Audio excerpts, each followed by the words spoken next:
Good morning, everyone. Happy Tuesday. So, today I'm back once again to read a small passage of our book. So, yesterday, Monday, I read one of my favorite stories from the introduction of the PCOS Plan, the book that I wrote with Dr. Jason Fung.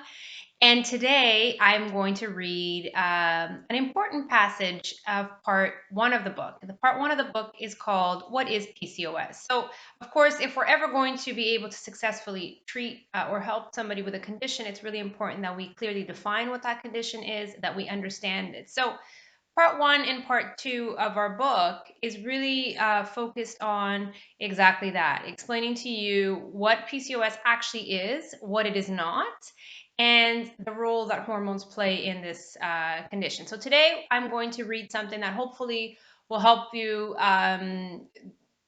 clarify if you're unsure of what exactly PCOS is, whether you have it or not, or know somebody that has it. So the passage that I'm reading to you today is actually the very end of chapter 1 and the very beginning of chapter 2. So here I go with that now. So at the very end of chapter 1, we end the chapter by saying, it is important to note here that although obesity, insulin resistance, and type 2 diabetes are commonly found in association with PCOS, they are not part of the diagnostic criteria. At the beginning of chapter 2, it goes on to read, to confirm a diagnosis of polycystic ovary syndrome, PCOS, clinicians must confirm the presence of 2 out of the 3 following conditions: hyperandrogenism, menstrual irregularities, and polycystic ovaries. Because some women will present with all 3 criteria and others will have only 2, PCOS represents a spectrum of disease.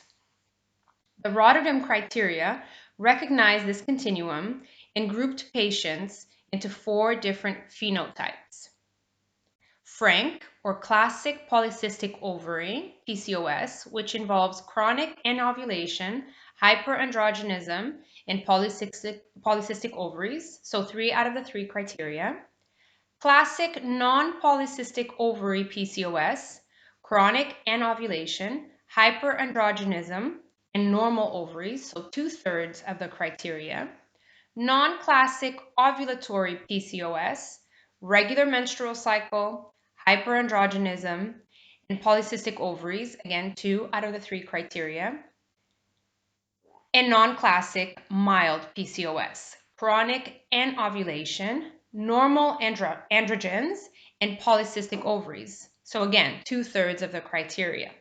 The frank phenotype represents the most severe disease and is associated with metabolic diseases like obesity and type 2 diabetes, and with cardiovascular risk factors like high blood pressure and all the others. So I thought this was a very important passage to read to you. I've often talked about my story.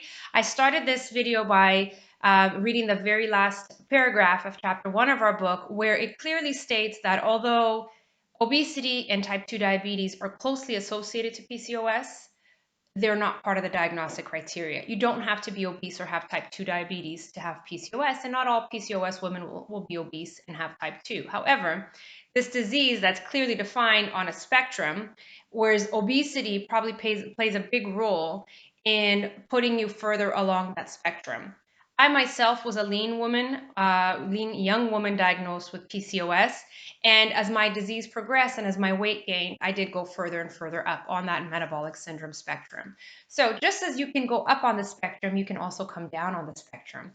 So that's hopefully a very clear message that we're leaving here with you, or that I'm leaving here with you, that there is something that we can do about this. Stay tuned for tomorrow, Wednesday, where I'll be reading a passage of part 3 of our book. Have a great day, everyone.